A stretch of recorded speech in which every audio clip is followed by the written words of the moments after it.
Vamos abrir, queridos, a palavra de Deus no Evangelho de Marcos, capítulo 3.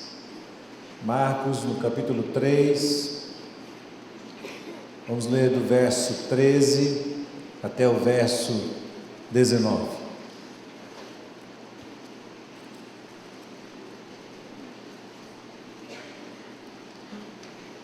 Marcos 3, de 13 a 19. O título da mensagem de hoje é Conexão, uma escolha de Jesus. Conexão, uma escolha de Jesus. Marcos 3, de 13 a 19. Depois subiu ao monte e chamou os que ele mesmo quis, e vieram para junto dele. Então designou 12 para estarem com ele, e para os enviar a pregar, e a exercer a autoridade de expelir demônios. Eis os 12 que designou: Simão, a quem acrescentou o nome de Pedro, Tiago, filho de Zebedeu, João, seu irmão, os quais deu o nome de Boanerges, que quer dizer filhos do trovão, André, Filipe, Bartolomeu, Mateus, Tomé, Tiago, filho de Alfeu, Tadeu, Simão, Zelote, Judas Iscariotes, que foi quem o traiu. Quero chamar sua atenção para duas expressões desse texto. No verso 13, o texto diz que Jesus chamou para junto de si aqueles que ele quis. E no verso 14 diz, os designou para estarem com ele. Os designou para estarem com ele.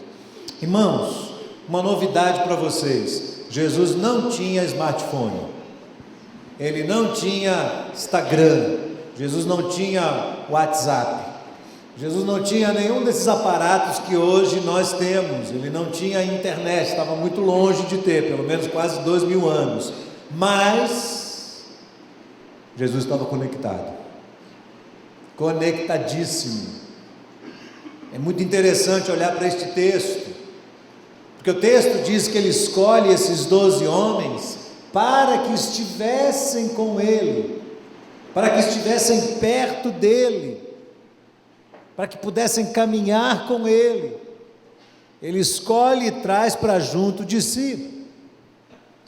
Muitas vezes as pessoas abordavam Jesus dizendo mestre, e Jesus dizia: por que você está me chamando de mestre? Parece que Jesus tinha uma certa repulsa a essa ideia de ser chamado de mestre, embora ele fosse o mestre dos mestres. Mas ele parece que não gostava muito dessa expressão quando alguém chegava próximo dele e dizia mestre, porque quando você olha a história de Jesus, você percebe que Jesus não queria ser apenas um expositor de verdades, um professor. Não era essa a ideia de Jesus. Você sabe disso. Jesus tinha uma oratória de grande impacto, ele falava muito bem, ele convencia as pessoas, ele poderia tranquilamente ter o que nós chamamos hoje de uma carreira solo. Quando Jesus abria a sua boca, quando ele pregava e unia ali a sua fala, o seu tom de voz, as suas ideias e o seu carisma, isso tudo arrastava as multidões. Então Jesus poderia ter sido apenas um grande orador, e isso certamente já iria representar um ministério profundo, de grande impacto. Jesus poderia requerer o direito a uma exposição diária na sinagoga, ou quem sabe reivindicar o direito de ser o principal orador do templo dos judeus no domingo, no sábado. Mas ele não quis isso. Sabe, se você tiver os defeitos que eu tenho, se você for como eu tendo a presumir que as pessoas atrapalham os meus planos. Você já pensou isso assim? Não quero ter muita gente perto de mim, porque elas vão atrapalhar os meus planos. Sabe quando você tem algo importante que precisa ser feito, e chega alguém perto de você, e essa pessoa mais atrapalha do que ajuda? É aquele dia que você pensa assim: se você quiser algo bem feito, faça sozinho. Se você quiser algo bem feito, faça sozinho. Então, se tinha alguém que podia fazer algo muito bem feito e sozinho, era Jesus. Ele podia ter tido o ministério totalmente sozinho. Mas ao invés disso, ele decide separar 12 homens para que, segundo o texto, estivessem com ele, nos montes, nos vales, nas aldeias, nos povoados, homens que iriam acompanhar por todo o seu ministério, mas que no final, no desfecho de tudo, no momento mais crucial da vida de Jesus e do seu ministério, esses homens iriam abandoná-lo e deixá-lo sozinho. E eu pergunto, não seria melhor que Jesus tivesse ficado só então? Não seria melhor ter feito seu ministério todo sozinho? Parece que as Escrituras ensinam que não. Nós já lemos aqui o texto de Provérbios, capítulo 18, verso 1.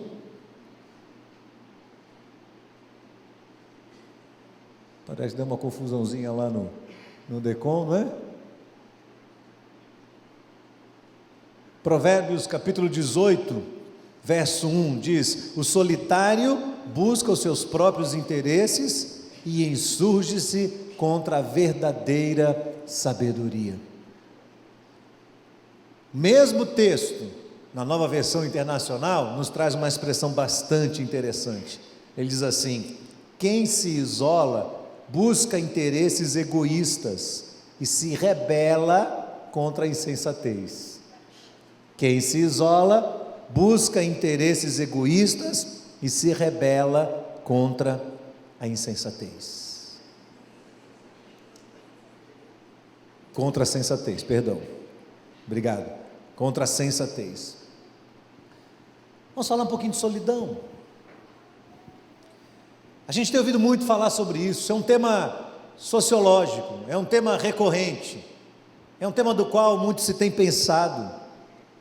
Solidão é aquele estado de confinamento social. Mesmo sendo a solidão um estado de alma não desejável por quase ninguém, o grande fenômeno da nossa sociedade é que as pessoas estão buscando a solidão como uma opção de vida. Elas estão querendo ficar sozinhas. Parece que as pessoas estão tão saturadas, tão decepcionadas com seus próprios relacionamentos, que por decisão própria elas estão tentando criar o seu próprio mundo para não ter que depender de ninguém e, portanto, serem poupadas de sofrimento e de dores de cabeça.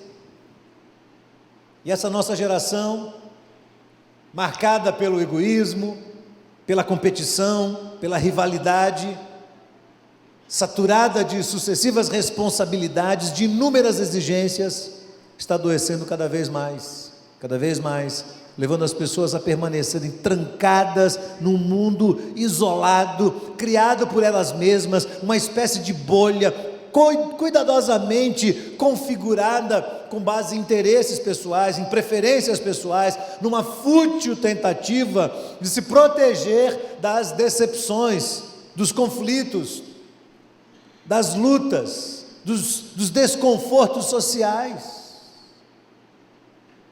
O resultado, os psiquiatras estão dizendo que tem aumentado cada vez mais os diagnósticos de ansiedade social, de fobia social, cada vez mais, aquele pânico que as pessoas têm quando precisam interagir com o público.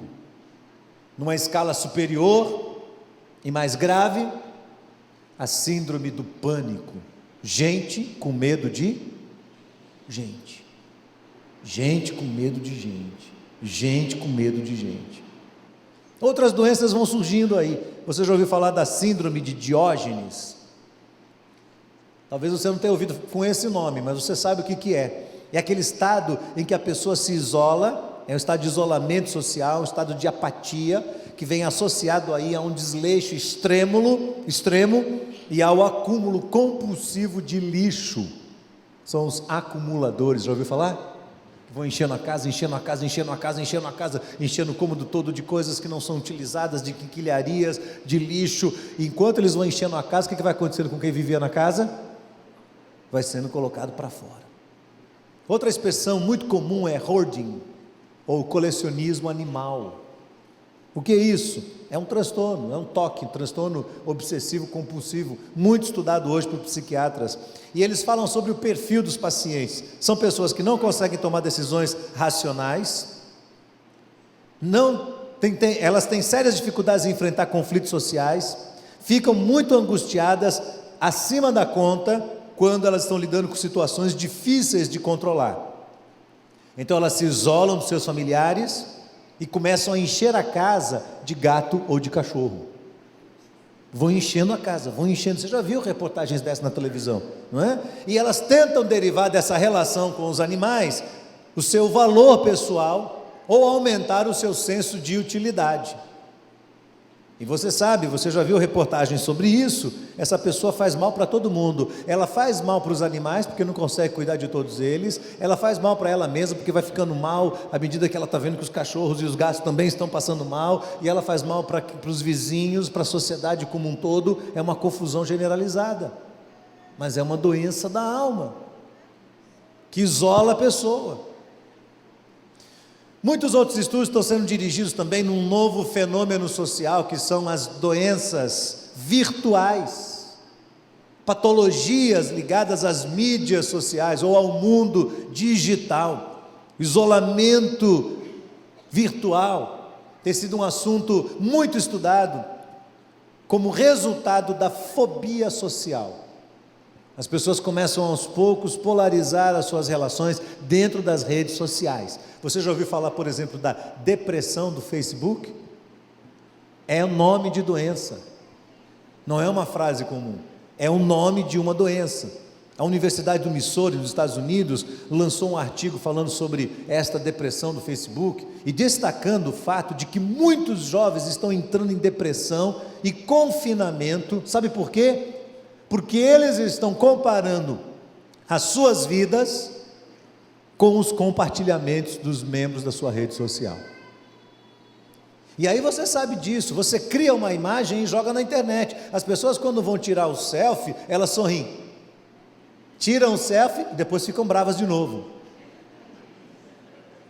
Outro dia eu vi um casal brigando num restaurante, discutindo assim, um franzido com o outro e tal. Aí chegou uma colega e falou: vamos tirar um selfie. Eles deram um sorriso, tirou, e quando saiu eles voltaram a brigar. Só que a foto que foi para o Face são deles felizes. E aí as pessoas vão falar: puxa vida, olha só, eles vivem felizes. Eles vivem felizes. Então os estudiosos estão dizendo que as pessoas estão comparando sua vida com a vida virtual criada nessas redes sociais, com essa irrealidade, e estão se sentindo um lixo. Quem aqui postou uma foto de um dia de briga lá na casa? Quem aqui postou no Facebook foto do dia da faxina? Ninguém. Depressão do Facebook. O que muitos não estão percebendo é que esse mundo virtual está criando uma espécie de apartheid, um confinamento social cada vez mais detectado, visto nas diferentes tribos sociais que se apresentam pela internet e que perdem cada dia mais a riqueza da diversidade. Bom, embora a definição mais comum para a solidão seja a atitude de quem vive à parte dos demais, em um espaço só seu e sem nenhuma companhia, os especialistas estão encontrando um lado mais cruel da solidão, que tem a ver com o indivíduo que está cercado de pessoas, às vezes no meio delas, no meio da multidão, mas que se sente incapaz de estabelecer conexões saudáveis com este mundo e interagir com ele. Há uma psicóloga da PUC em São Paulo, chamada Adriana Loduca, e ela disse que a solidão não é estar separado dos familiares e amigos, mas sim estar desconectado deles. Para ela, a falta de motivação para viver é uma das razões que causam um abandono de si e, consequentemente, um afastamento do convívio social. A pessoa insatisfeita com a sua própria existência se torna solitária porque ela deixa de ter prazer nas relações.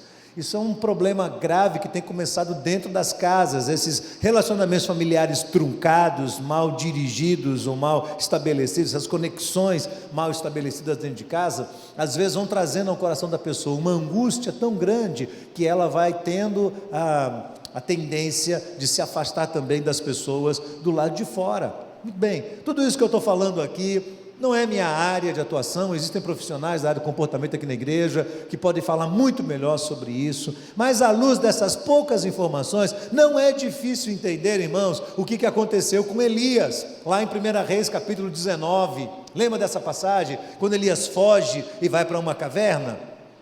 Nós sabemos qual é a história. Elias era um grande batalhador, Elias era um profeta de Deus, Elias era um homem impetuoso, corajoso, dinâmico, um profeta que enfrentou com muita coragem as injustiças de um reinado, que não teve medo de apontar todos os erros e as injustiças sociais que acontecia tanto em Israel, quanto na Síria, quanto nas demais regiões. Ele teve coragem de enfrentar o rei e os seus pecados, ele teve coragem de enfrentar a mulher do rei com toda a sua maldade. Ele foi um homem difícil de se encontrar por aí, com um nível de coragem que é raro. E aí Elias vê aquele estado de idolatria no meio do povo de Israel e desafia todo mundo a subir no Monte Carmelo, e as pessoas sobem no Monte Carmelo, e ali ele faz aqueles 2 altares, e ele chama os profetas de Baal e os profetas de Azera e diz: orem para que o Deus de vocês mande fogo sobre esse altar, e eles clamam, dilaceram a sua própria pele e fazem sacrifícios, e nada acontece. E no final da tarde Elias pega a água, joga em cima do altar dele, e ele levanta a sua mão e ora ao Deus do céu, e Deus enfia fogo, e o fogo consome todo o altar. No final daquilo, Elias se levanta e diz: agora, debaixo da ordem de Deus, nós vamos matar todos os profetas de Baal e de Azera, 850 homens, 400 de um e 450 do outro. Tem que ter muita coragem, tem que ter muito peito. Qual é o homem hoje que teria coragem de assumir esse tipo de postura, de chegar e de fazer isso? Ele vai, ele faz, mas no final dessa experiência, a Jezabel manda um recado para eles assim: façam os deuses a mesma coisa, se amanhã, uma hora dessa aqui, a sua cabeça não estiver num prato. E aquele recadinho de Jezabel, você vê o que é uma mulher, como é que mulher mexe com a cabeça de homem, né? O camarada enfrentou tudo, quando vem uma mulher que faz uma ameaça, acabou. E aí o Elias, foge. É claro que não é só ameaça, aquela ameaça é a gota d'água. Elias está estressado, Elias está cansado, Elias está angustiado de tanto ministério, de tanto trabalho, de tanta maluquice que aconteceu, e ele sai correndo e corre por 40 dias e vai no caminho do deserto e foge o máximo que pode. Quando chega lá, ele acha uma caverna e entra dentro dessa caverna e fala: aqui é o lugar onde eu vou morrer, eu vou entrar aqui, não saio mais daqui não aguento mais, chega. Agora eu queria fazer uma pergunta para você. Humanamente falando, era justo Elias fugir ou não? Claro que era. Quem de nós ia aguentar uma pressão dessa? Vamos fugir, não é? Humanamente falando, não é difícil o que aconteceu com ele. Elias era humano? Totalmente humano. Então ele foge e vai para dentro daquela caverna, vai para o seu confinamento e fica ali, permanece ali. Nós entendemos a reação de Elias, porque nós somos humanos. Mas você já parou para pensar qual foi a reação de Deus em face do que aconteceu? Eu vou mostrar para você lá no texto. Primeiro, Deus olha para Elias e faz a ele uma pergunta. Qual é a pergunta que Deus faz? Elias, o que é que você está fazendo aqui? Deus é soberano? É presciente? Ele sabe de todas as coisas? Para que ele fez essa pergunta para Elias? Você sabe disso. Deus está usando uma retórica. A retórica é uma pergunta que você faz, que nessa pergunta já está implícita a resposta. Então Deus já está falando com Elias e chamando a atenção dele. Elias, o que é que você está fazendo aqui? Pare e pensa. Pare e pensa o que está acontecendo com você. Aí o Elias dá a resposta para o Senhor. E ele dá aquela ladainha toda dele. Ele diz assim: tenho sido muito zeloso pelo Senhor, Deus dos exércitos, mas os israelitas rejeitaram a tua aliança, quebraram os teus altares, mataram os teus profetas à espada, eu fiquei só, e agora também estão procurando minha vida. 4 declarações de Elias, preste bem atenção, 4 declarações dele. Primeiro, ele diz: eu tenho sido muito zeloso pelo Senhor Deus dos exércitos. Olha só que interessante, uma pessoa que está em estado de confinamento, que está no caminho do estado de confinamento, ela tem um senso de justiça própria muito aguçado. Ela diz assim: eu estou fazendo as coisas certas, eu estou fazendo as coisas certas, eu estou fazendo minha parte, eu estou lutando, eu estou batalhando, eu estou dando de mim, eu estou me sacrificando, olha o que eu estou fazendo, você não está vendo o que eu faço por você? Não é assim? Aí você não vai mais para um grupo pequeno e fala assim: sabe por que eu não vou? Porque olha, você não tem ideia de quanto eu me dei por aquele grupo, quanto que eu fiz, olha, eu fiz coxinha toda semana para levar para aquele grupo, olha, eu levava o suco, e não era suco de polpa não, era da fruta, olha, eu chegava lá meia hora mais cedo, um dia eu cheguei, o dono da casa não estava, eu fiquei lá na portaria esperando. Você não tem ideia o quanto que eu lutei. A pessoa fica olhando para dentro dela dizendo: olha o que eu fiz, olha todo o trabalho que eu empreendi, olha o meu sacrifício pela minha família, olha o tanto que eu me doei pelos meus filhos. É a primeira coisa que Elias faz, uma pessoa no caminho do confinamento. Segundo, ele diz: mas os israelitas rejeitaram a tua aliança, quebraram os teus altares, mataram os teus profetas à espada. Olha só que interessante, primeiro ela olha para quem ela é e o que ela faz, depois o que ela faz? Ela olha para os outros, e se aqui ela olhou a justiça própria, aqui ela olhou o quê? Os pecados dos outros. Está vendo, Senhor? A culpa é deles, olha o que eles fizeram de errado, olha lá, sabe por que eu não vou mais naquele grupo? Sabe por quê? Porque olha, lá só tem gente torta lá dentro, e o povo fica dando risada, fica com negócio de comunhão para lá, comunhão para cá, e fica naquela coisa, e você começa a olhar para as pessoas, não querem mudar de vida, não querem levar Deus a sério, eu não vou mais não, porque cansei, eu estou ensinando, eu estou mostrando, eu estou falando, eu estou dando exemplo, a pessoa está zombando de mim. Parece que quem está no caminho do confinamento, primeiro aguça a sua justiça própria, e depois aguça junto com ela o seu senso de crítica, o seu senso crítico em relação a quem está ao redor, apontando sempre para o que está acontecendo de errado na vida das pessoas. Terceiro, olha o que ele diz para Deus: eu fiquei só. Está vendo, Senhor? Coitado de mim, pobre de mim, ninguém dá atenção a mim, ninguém me nota. Eu entro naquela igreja, sento no banco, ouço o culto, levanto e vou embora, ninguém fala comigo, estou só, estou sozinho, ninguém me dá atenção, ninguém olha para mim, ninguém me percebe. Quarta declaração: estão procurando a minha vida para tirar, estão querendo tirar daquilo que é meu, estão se aproveitando de mim, estão tirando o que eu tenho, eles só querem aquilo que eu posso fazer por eles.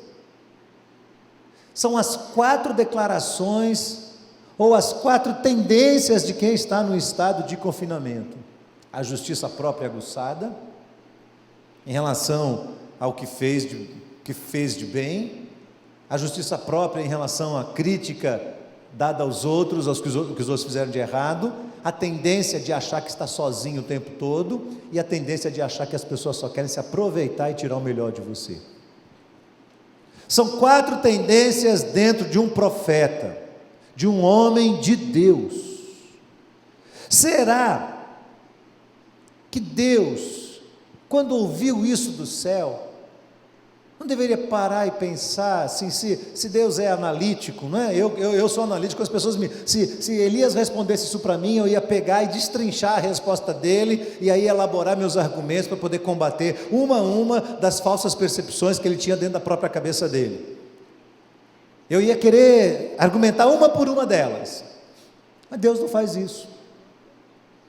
Deus chega para Elias e dá a ele uma resposta direta. Você lembra disso? O Senhor se apresenta ali acontece um terremoto, acontece um vento forte, depois um vento suave. Elias sabe que Deus está naquele vento, e Deus se apresenta a Elias e conversa com Elias. Pergunta para ele de novo: Elias, o que você está fazendo aqui?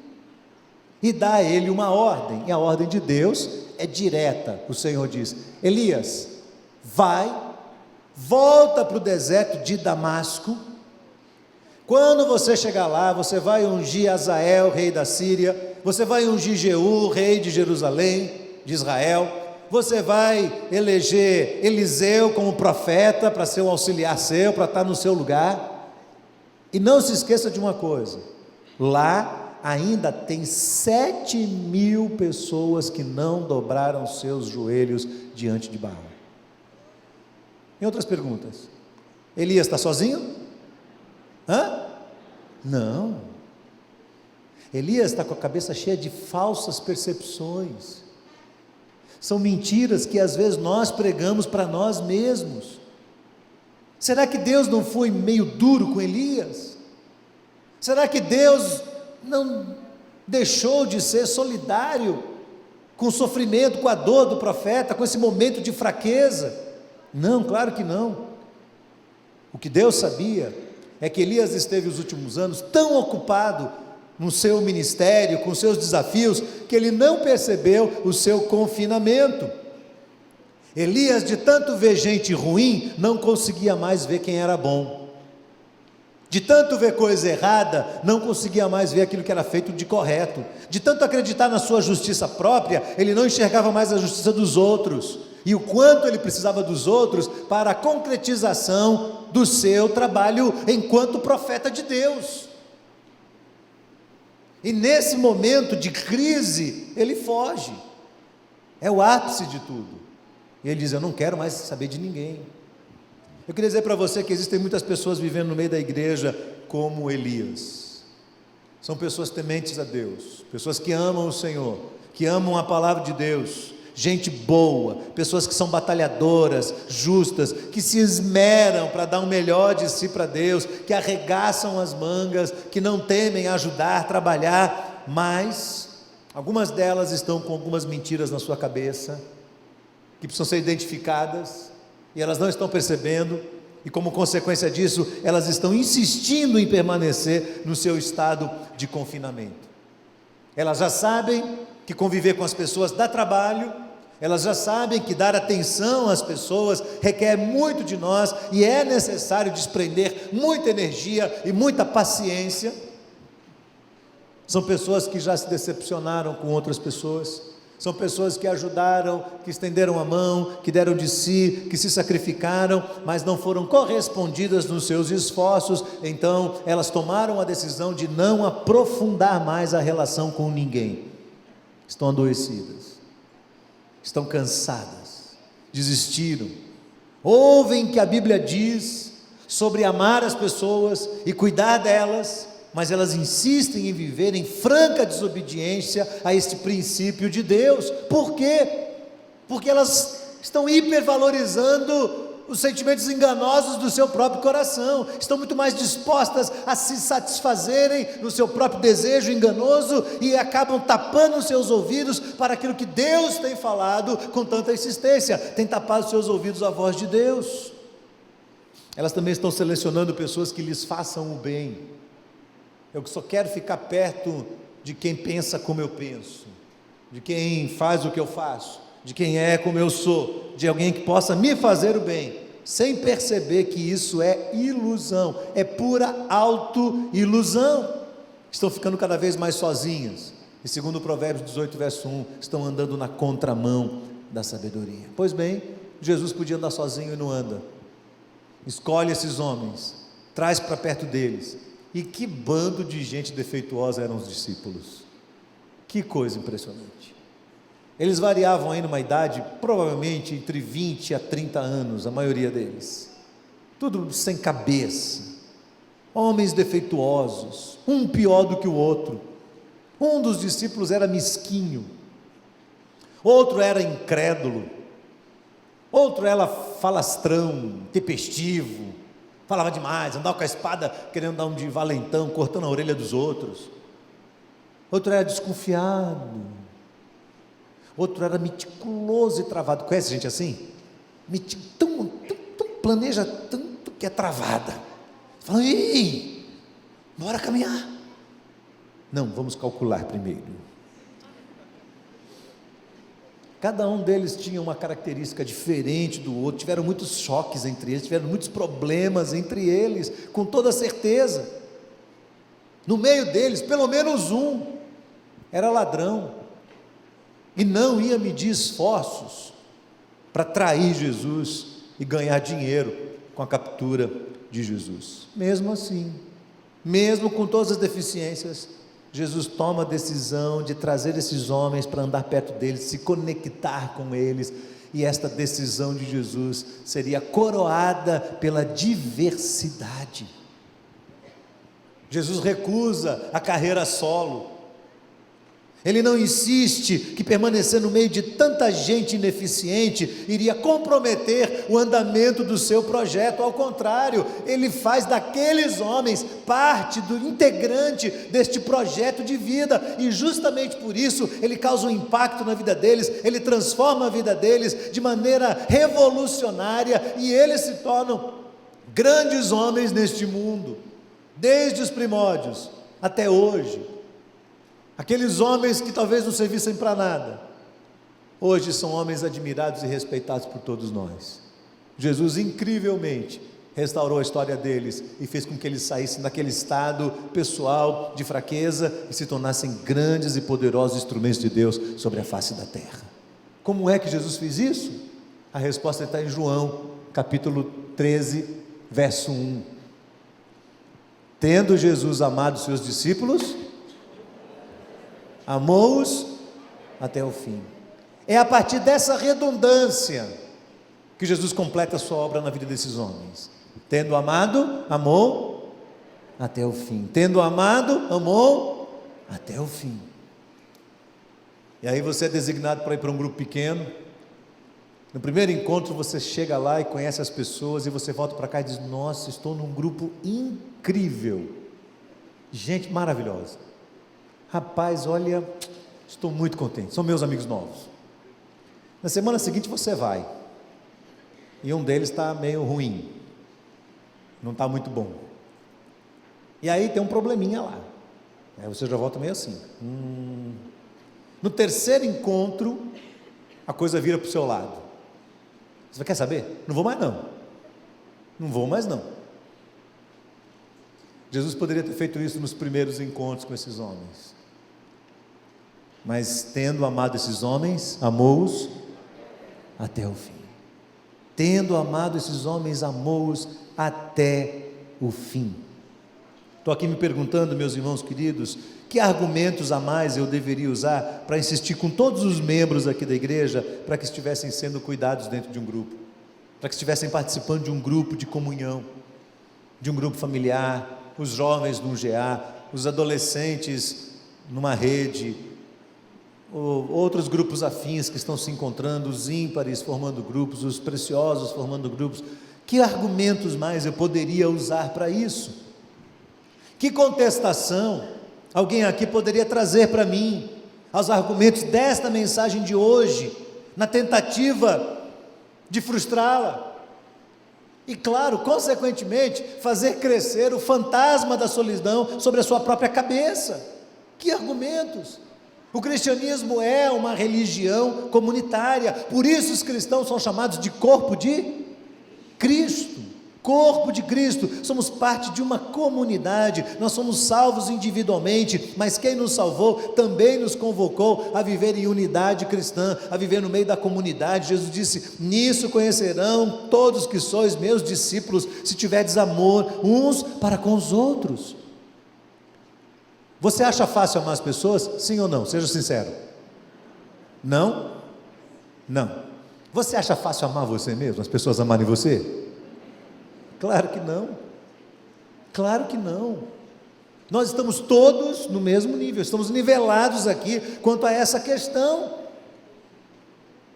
Nós iniciamos o programa de grupos pequenos na IBAN em 2002, objetivando que todos pudessem estar conectados à realidade do Evangelho enquanto discipulado cristão. Prezamos muito por relacionamentos com Deus, que são marcados por relacionamentos entre os filhos de Deus, e de lá para cá, já tivemos muitas vitórias, a igreja tem crescido, já tivemos também muitos erros e fracassos, e muitos ajustes, e pela graça de Deus, chegamos no ponto em que chegamos, e colocamos em prática um projeto de vida, que visa justamente cuidar das pessoas, de uma forma mais sistemática, de uma forma mais profunda. Irmãos, só quem pode fazer isso somos nós mesmos. Deus não vai enviar anjos do céu para cuidar de nós aqui na terra, mas Ele certamente vai usar anjos da terra para cuidar daqueles que estão a caminho do céu. Ele vai fazer isso, Ele vai usar a minha vida, Ele vai usar a sua vida. Então eu quero fazer um teste aqui com vocês nessa manhã. Eu quero fazer algumas perguntas, para que você avalie, e faça isso, por favor, com muita sinceridade, responda essas perguntas com sinceridade dentro do seu coração, para que você avalie se você é uma pessoa engajada, se você é uma pessoa verdadeiramente conectada, se você está entendendo o que é a comunhão bíblica ou não. Eu vou fazer um teste, vou fazer perguntas, e você responde essas perguntas para você mesmo, tá bom? Primeira pergunta: você se sente integrado às pessoas ou está fugindo delas? Você se sente integrado ou está fugindo das pessoas? Segunda pergunta: as pessoas te convidam para que você esteja junto delas, fora das responsabilidades? Então, quando as pessoas ligam para você, elas ligam para dizer assim: estou te ligando para almoçar comigo, estou te ligando para ir tomar um café, para um momento de lazer, para uma refeição, para um bate-papo? Ou elas só ligam para você quando precisam de alguma coisa? Responda aí.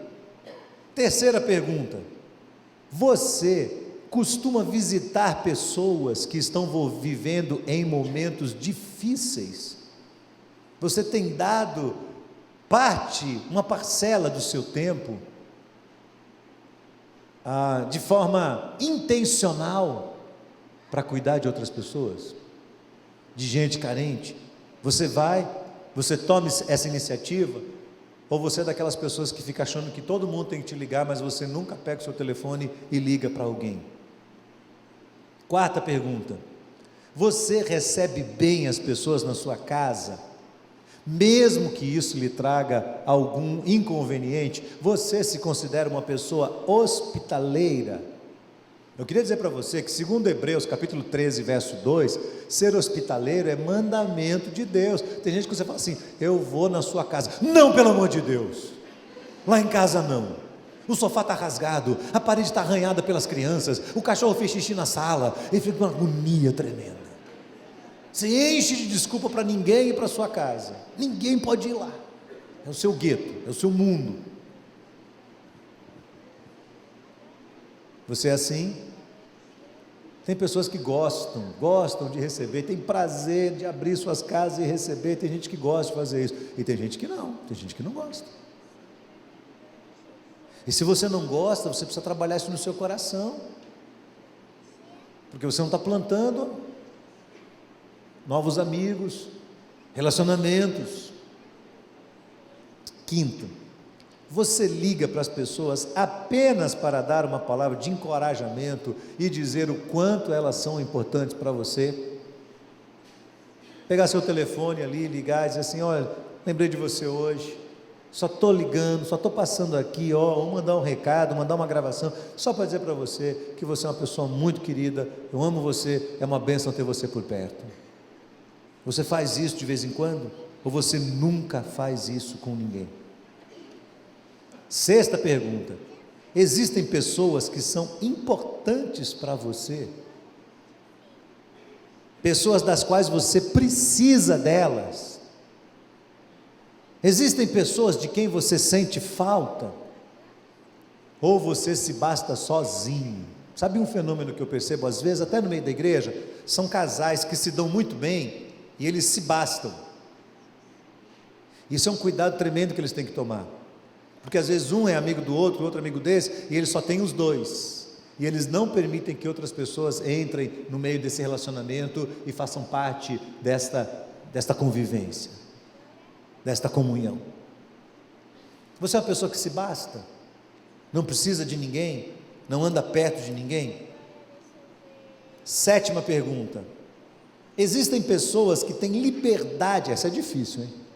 Existem pessoas que têm liberdade de criticar você, de sinalizar a sua falta de orgulho, o seu orgulho ou a sua falta de humildade? Tem alguém que tem liberdade de criticar você e dizer: olha, você está errado nisso, sem que você fique melindroso, sem que você tenha um AVC, sem que você fique aguçado por aquele sentimento de vingança e se afaste dessa pessoa e diga assim: agora eu não quero mais saber dele, porque fez uma crítica a você? Tem alguém que tem liberdade de criticar? Ou você não precisa ser criticado? Eu não preciso ser criticado, está tudo tão bom aqui, um centro de justiça tão perfeito assim, que ninguém tem que me condenar. 8º, você está acompanhando o crescimento espiritual de alguém e sendo exemplo de vida para outros nesse aspecto tão importante que é a comunhão? Você tem trazido, tem acompanhado alguém no seu crescimento? A 9ª pergunta aqui, você está sistematicamente ajudando alguma família que está passando por necessidades físicas, materiais ou emocionais? Tem alguma família que você ajuda? Se nós tivéssemos essa ideia de famílias ajudarem famílias, famílias ajudarem famílias, nós diminuiríamos muito a distância social, haveria mais equilíbrio entre nós, haveria um estado de sociabilidade melhor definido. Sua família ajuda a família de alguém? Uma família que nunca vai poder recompensar vocês financeiramente? Você tem ajudado o filho de uma outra pessoa? Um menino que precisa de algo na área de educação, ou uma família que precisa de algo na área de saúde, você ajuda uma outra família?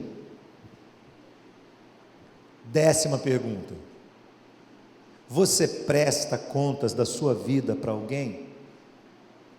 Para quem você presta conta?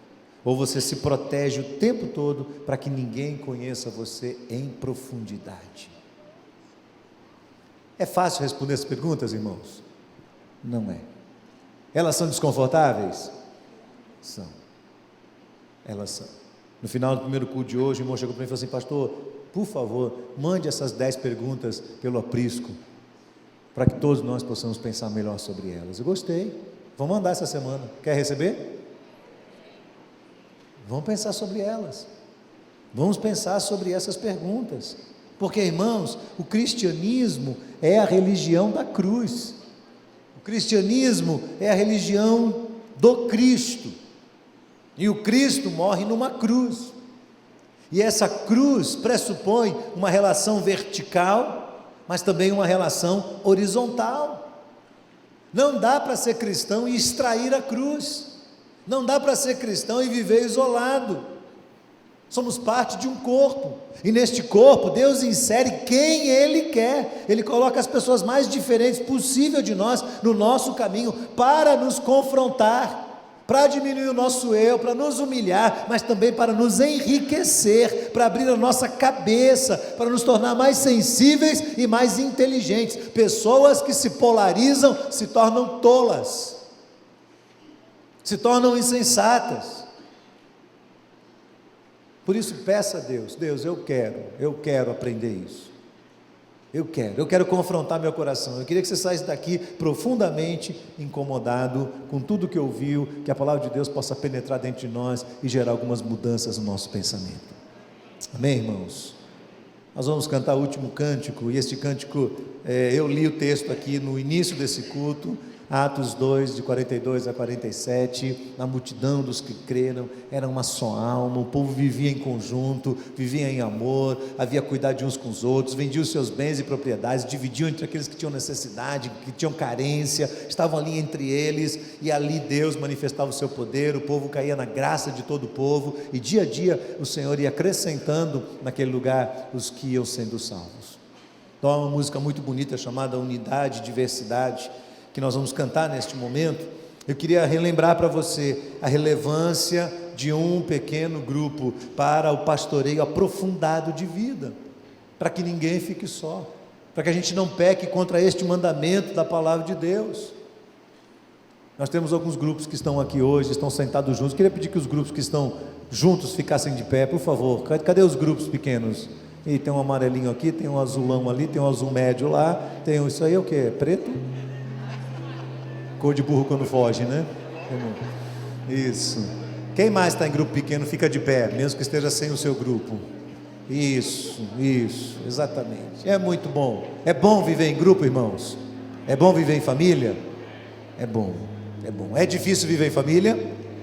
É. Tem conflito, tem briga dentro de grupo pequeno? Tem rusga entre um e outro? Tem ou não tem? Tem. E tem que ter. Tem que ter rusga, tem que ter briga, para que tenha tratamento, para que tenha humildade. Se você está aqui hoje e você não está de pé, o que significa que você não está fazendo parte de um grupo pequeno, você é um membro dessa igreja, ou você está no processo de se tornar um membro, já preencheu o cartão conexão, está aí na classe. Eu queria que você fosse ali fora. Os pastores vão estar ali, os líderes, colíderes, cooperadores de pastoreio, eles vão estar ali fora, nas mesas, pegando o nome das pessoas, esclarecendo como é que você pode entrar num grupo, como é que você pode fazer parte. Então, se você quer estar engajado, quer estar conectado, se você quer se envolver com este trabalho, não se demore. Ao sair agora, passe ali no todo, dê o seu nome, veja qual é o melhor grupo, qual é o líder mais próximo da sua casa, e você vai conhecer essa turma toda aí. Graças a Deus pelos pastores de área que estão cuidando dos líderes, dos cooperadores, dos colíderes. Graças a Deus por esses líderes de grupo que têm sido facilitadores e ajudado a pastorear o rebanho que é de Deus. Irmãos, a recompensa de cada um deles vem da mão do Senhor. Não somos nós, não sou eu, não é essa igreja, nenhum de nós vai recompensar. Nós não podemos imaginar o que Deus tem preparado para aqueles que têm feito a sua obra. Então, continuem trabalhando para a glória de Deus com muita fidelidade, amém? Pare e pense um pouquinho. Se Jesus tivesse desistido dos 12, volta lá atrás. E se depois de 3, 4, 5 semanas andando com eles, com tanta confusão que deve ter dado a convivência com aqueles 12, mas Jesus dissesse assim: chega, não dá não, deixa eu trabalhar sozinho. Já imaginou? Aqueles homens não tinham experimentado uma revolução espiritual nas suas vidas, aqueles homens não teriam sido transformados pelo poder do Espírito de Deus, aqueles homens não teriam avançado pelos séculos e chegado até nós, e causado no nosso coração um impacto tão profundo com sua vida e com a sua experiência. Então, se você tem que fazer uma escolha hoje, escolha como Jesus, escolha estar conectado, amém? Vamos cantar? O cântico é assim: da multidão dos que creram, era só o coração,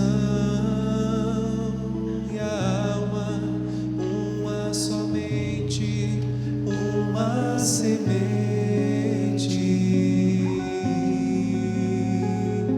somente uma esperança brotando dentro da gente. Nosso era o pão cada dia, nosso era o vinho, santa folia.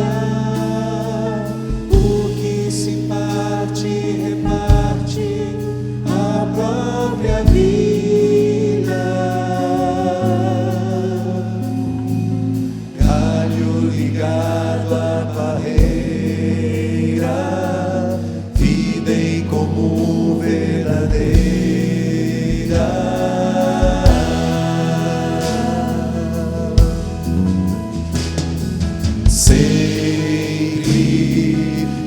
grande poder, curas, milagres de Deus, sempre proclamação, Cristo Senhor ressurgiu. Sempre, sempre grande poder, curas, milagres de Deus, sempre proclamação, Cristo Senhor ressurgiu. Da multidão dos que creram, era só o coração e a alma, muita alegria, singela vida, na simpatia de todos, nasce a igreja de novo, povo de Deus, sal e luz para todos os povos. Vamos dar as mãos, irmãos. Segura a mão do seu irmão aí do lado. Vamos cantar de novo. Vamos cantar com grande alegria. Da multidão dos que creram, era só o coração e a alma, uma somente, uma semente,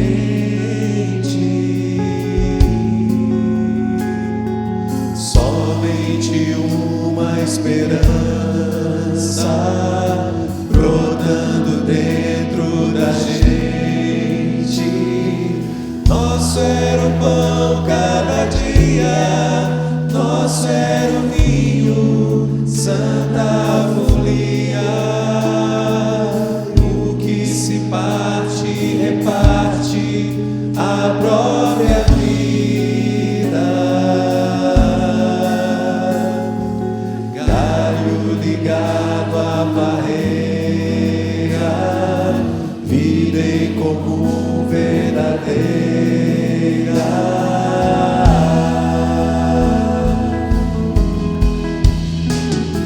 Sempre grande poder, curas, milagres de Deus, sempre proclamação, Cristo Senhor ressurgiu.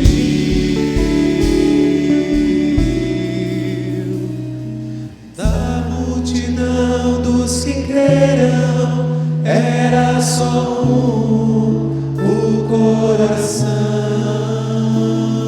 e a alma, muita alegria, singela vida,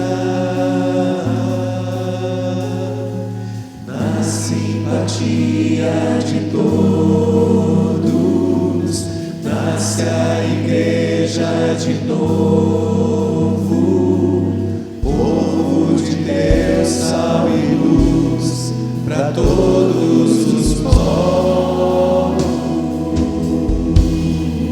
Aleluia, aleluia. Obrigado, Senhor, pelo teu Espírito derramado sobre nós.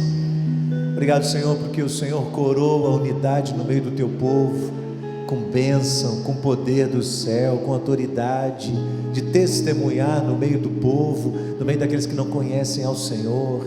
E nós somos sal e luz para todos os povos. Bendito seja o teu nome, Senhor. Dá-nos um coração quebrantado. Senhor, a tua palavra diz que o Senhor nunca nos deixará só.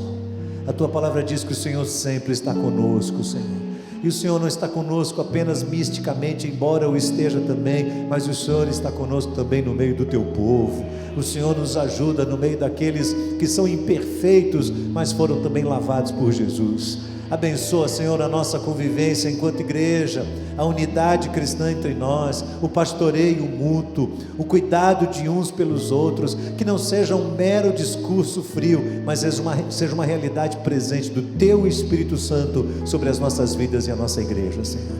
Abençoa o teu povo neste momento, leva-nos debaixo da tua graça, tua bênção e tua paz. Nós oramos em nome de Jesus. Amém, amém. Deus abençoe. Dê um abraço bem forte quem está aí do seu lado. Vamos em paz.